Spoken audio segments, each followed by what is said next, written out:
নির্দিষ্ট সময় পরে নাকি আর ভালোবাসা থাকে না। হ্যাঁ, একটা সময় আমিও শুনতাম, আর এখন এইটা আমি বিশ্বাস করি। এত ভালোবাসার পরেও যখন অবহেলা অভিযোগগুলো নিজের মধ্যেই আসলো, তখন বিশ্বাস না করে আর পারলাম না। ভালোবাসা মানুষের জন্য কিছু অবশিষ্ট রেখে দিতে হয়, না হলে ভালোবাসা মানুষটা সবকিছু পেয়ে গেলে ছেড়ে যাওয়ার জন্য দ্বিধাবোধ করে না। আমি আহসান হাবিব। সম্পর্কটা শুরু হয় 1 জুলাই 2017 সাল। টিপ টিপ ভেজা দুপুর। কলেজ ক্যাম্পাসে হঠাৎ করে একটা মেয়ের দিকে নজর গেল। ছাতা মাথায় দিয়ে দৌড়িয়ে কলেজ ক্যাম্পাসে প্রবেশ করলো। দেখে নজর ফেরাতে পারিনি। প্রথম দেখাতেই ভালোবেসে ফেলি। এক কথায় ভালো লেগে যায়। টানা 3 মাস তার পিছনে ঘুরেছি। তার ভালো লাগা খারাপ লাগা সব কিছু জেনেছি। কলেজ ক্যাম্পাসের পাশে ফুচকা খেতে দেখলাম। হঠাৎ করে তাকে ডেকে বললাম, তোমার সাথে কিছু কথা আছে। নামটা ছিল প্রিয়ন্তী। চোখ বন্ধ করে 10 টাকার গোলাপ দিয়ে তাকে প্রপোজ করে দিলাম। ভেবে নিয়ে আগে পরে কি হবে। আমার হাত থেকে রোজটা নিল, কিন্তু কোনো উত্তর দিয়ে যায়নি। ঠিক 17 দিন পর আমার সামনে এসে দাঁড়িয়ে গেল আর বলল, ধরে রাখতে পারবে তো সারা জীবন? অবহেলা করবে না তো?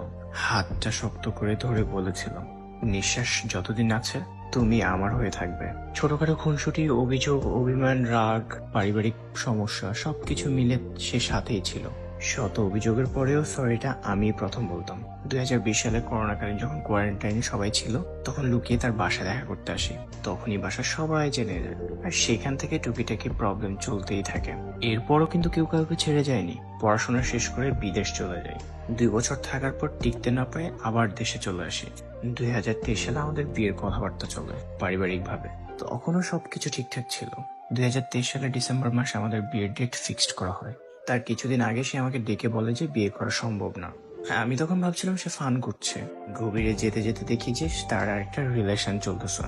আমি যখন বিদেশ ছিলাম তখন সে আরেকটা রিলেশনে ইনভলভ হয়ে যায়। ছেলেটার পরিচয় বের করে ছেলেটার সাথে আমার কথাও হয়। তারা নাকি ডিপলি রিলেশনশিপে চলে যায়।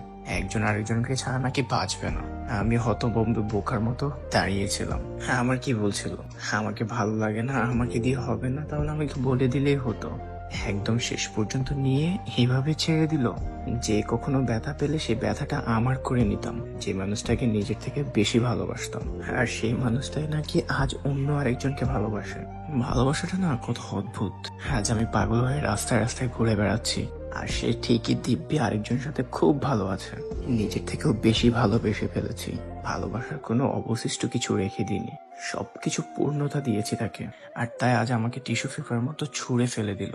মনে রেখো, আমি যে কষ্টটা পাচ্ছি এই কষ্টটা তুমিও একদিন ঠিকই পাবা। আমি তোমাকে ঠিকই ছেড়ে দিব। আমার ভেতর লুকিয়ে থাকা কষ্ট তোমাকে কখনো ছাড়বে না।